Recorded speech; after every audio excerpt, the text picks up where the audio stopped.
Welcome to Cadence Rose. I'm Rose, and today we're joined by a very special guest. Hi, I'm Tammy Albright-Corral. I met Cadence at the Danville Market, and what I do is I design and sell children's teas, and I also do some jewelry, and I also wrote a children's book, What Are You Making, that I sell along with complimentary teas as well. Tammy is a very new beginner soap maker, and I'm going to be taking her through making some soap. What is your experience so far making soap? I tried one time, and I was bothered, just kind of irritable and mad at someone, so I was distracted and I didn't follow the recipe. I thought I would do my own thing. I didn't realize how much you could mess up, but anyway, I did what I thought I could do, and I put it on the dining room table with a little towel over it, and came back, and the line had bubbled over and had ruined the finish on our dining room table. That's my experience. So you can go ahead and put your gloves on, because lye is special and you definitely don't want to burn yourself. We've got some ice water here. This is distilled frozen water. It's mostly frozen because we want this to stay at a cooler temperature, so our oils, it doesn't, because if it gets too hot it'll bubble over, kind of like something you talked about. So yeah, this is 5.31 ounces, so you can just scoop it in there and slowly measure it and see.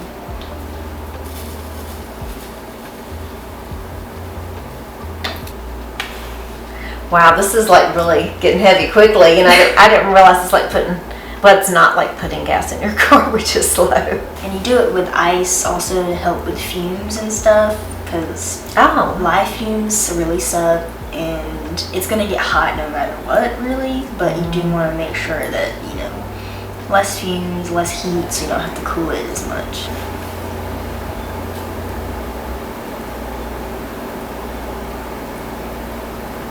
I'm sorry if I'm taking forever. I don't trust myself to not go over.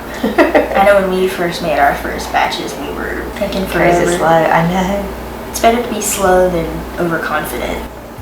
Okay. Wow, I nailed it. You can stir that with the spoon until it's fully dissolved. Just be careful to not splash it. Yeah.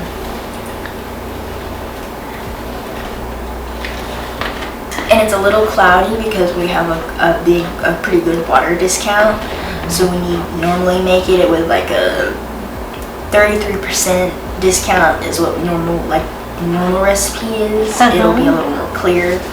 When you say discount, what does that mean? So when you make the soap, you have to have a cure time, 4 to 6 weeks to get the water out. Really? Water weight. And stuff, so that it's harder bar, long lasting, and better lather. And one reason, there are a few reasons why you do a water discount, but that's one of the reasons for helping the water weight decrease when you're curing. And also it helps when you're trying to get your soap to trace the thickness when you pour the lye in the oils. It helps with that. This is our coconut oil and shea butter, and this is our rice bran oil, olive oil, castor oil. So you can pour the liquid oils in here. Okay.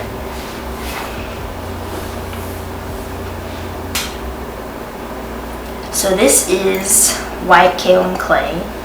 This is what we use. This helps with like a little bit of color, and the clay helps with like a silky lather. So it'll make it feel soft, and you can put that in the oils. We're putting it in the oils. You can put it in the soap once you do a lye, but if you make sure you're not over mixing, so that'll with the seasoning, so that's too thick to put in the mold. So we want to have this all fully mixed before we put our lye in. Then our coconut milk powder. Okay. This is our lavender essential oil. You can pour that in there as well. Okay. Lavender is not a very when we use like black pepper, as soon as you add it in the soap, the lye, it'll make your soap get thick very quickly. Lavender doesn't do that. This is a very slow soap to mix, which is good. But we're just gonna put it in oils just to be safe. So you can just mix that some. And you're saying don't over mix? This is fine. This is just the oils. Okay. You're saying once lye gets in it. You want the soap to get thick enough so that you want to make sure it's all mixed, the lye and the oils. You don't have lye randomly in the batter. I can see why that would be bad to have too much lye not mixed in. You want to make sure it's fully mixed in and properly mixed, but if you start mixing it too much with the blender, you're not paying attention or something, it'll get so thick to the point where you can't pour it. How do you know? Do you want like a pudding or something, or probably a little less than a pudding? It's something what you normally watch it by a trace. When you lift the oil or would lift your spoon out of the batter or whatever, and it'll like make a trail on top. Right. It's easier to like visualize. So once we get to that point, I'll show you. I have always wanted to make soap though. Despite that huge failure my first try, I'd still like to do it. Good. I love homemade soaps, and I just love natural ingredients. Yeah, all of this is all natural stuff. Is this how you do every recipe, starting pretty much adding things? You got your lye, and then you just had this base of oil you start adding everything to, and then bring the lye in at the end, is that right? Yeah, because we used to we'd put the lye in the oil just straight up and then put the additives and things. But then you have a bigger chance of, by the time you get all of those ingredients fully mixed, that batter's too thick and you're having problems. Easier to mess up, yeah. So how you can do this, you pour the lye slowly onto the spoon to help with, make sure it doesn't splash. Do I need to wait till the whole thing's in there, or should I kind of... yeah, just pour it all. Okay.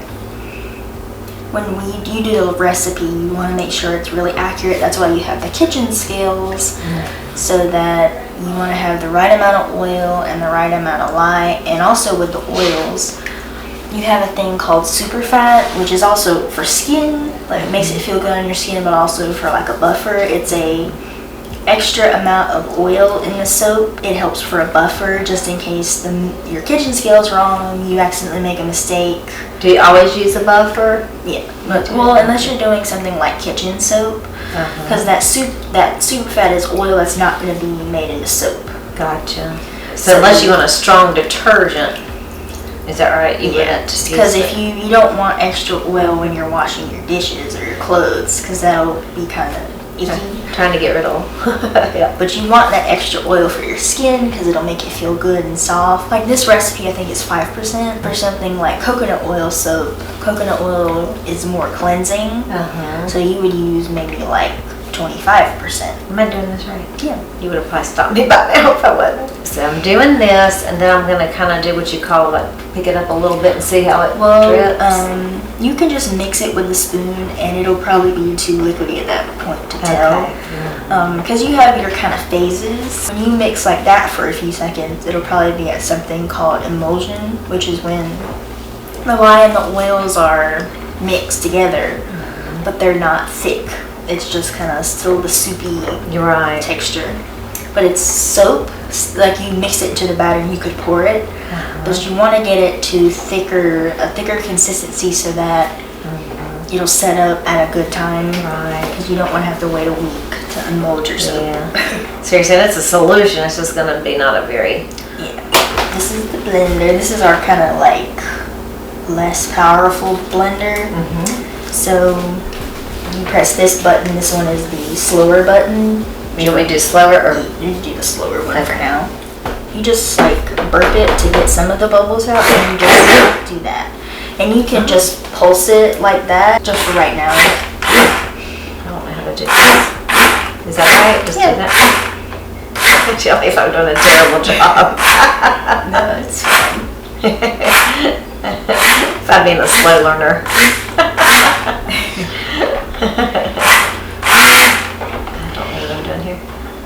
Alright, you can test it a little longer. Is it sounding like it's supposed to sound? Yeah. And you can like mix it to stir it a little more too. Just to see like what you can see about the texture. Because you can see like the clays and stuff are still at the bottom, so you want to make sure that's all gotcha. mixed. Okay. So you can hold it for a little longer. Just to make sure that's all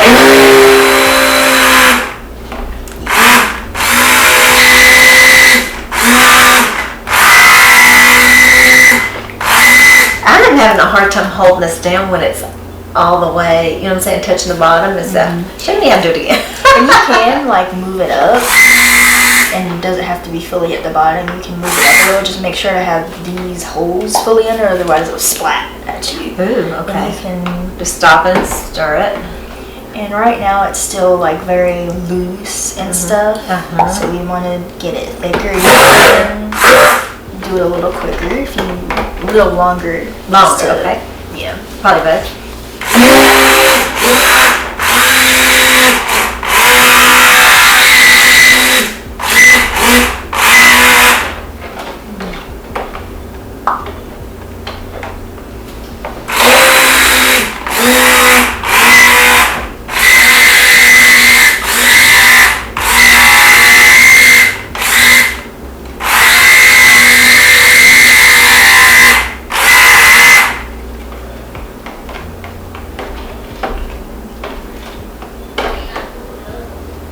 Still more, okay, right?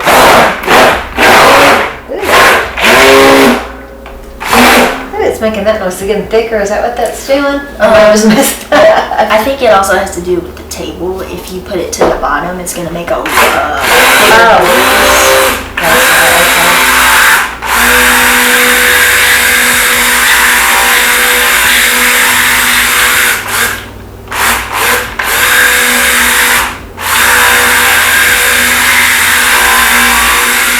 certain soaps at this point it would be like rock hard by now.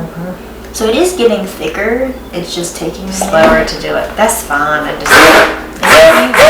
You can do the second one if you're comfortable with it. No, I am not mind doing it. I just didn't know if I was doing things right, if it wasn't, from the up there, maybe I wasn't doing something right.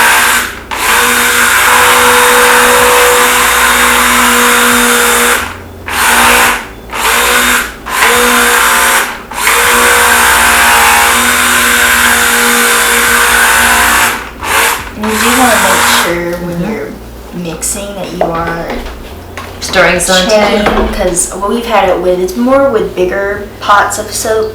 If you may have the bottom is already like very thick and the top is kind of liquidy because of just the mixing and how the batter is stop and stir it. Yeah, you just to check. And can you see how it's getting thicker? Yeah, it is. I can see that. This is still loose, so we can still mix this some more. Okay.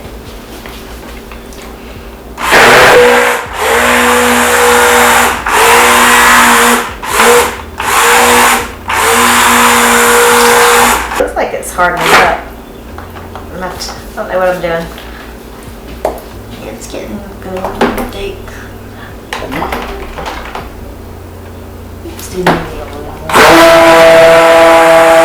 I'm so slow compared to you because I'm afraid I'm messing up, I'm like... Yeah, well, I know when we were first starting, I was so scared of the lye, I was so scared of over mixing, so, and it's also better to be safe than sorry. So you see, it's getting good and thick. Well, it looks like cake batter right now. Yeah. So you don't want it to be necessarily at a pudding thing, to the point where you have to like scoop it out. You want to still be able to pour it. Now, of course, depends on what you're, I don't know if you're doing a swirl or something. You can go ahead and just pour this in here. In the mold. Do it slow, just to... Do I keep going like this? Yeah. That's what I thought, but I thought I would ask.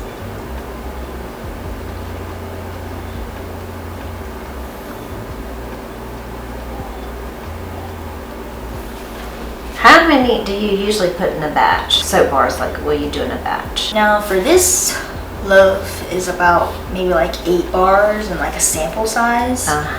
For the slab, it's more closer to like 40 bars. Yeah, I've seen your big ones. So you kind of just look online and see how big the mold is, like ounces wise, and you make sure that you try to get your recipe to fill it to the top, Oops, I just put a little bit on the side there. Oh, it's fine. Sorry, here you go. Little one there and a little one right there. Yeah. Now, of course, this helps with cleaning up your soap because you don't want to wash this down your drain. Oh yeah, that'll think about that. Mess up your stuff. So try to clean it out, and then once you get all of this out, you can take like a paper towel and just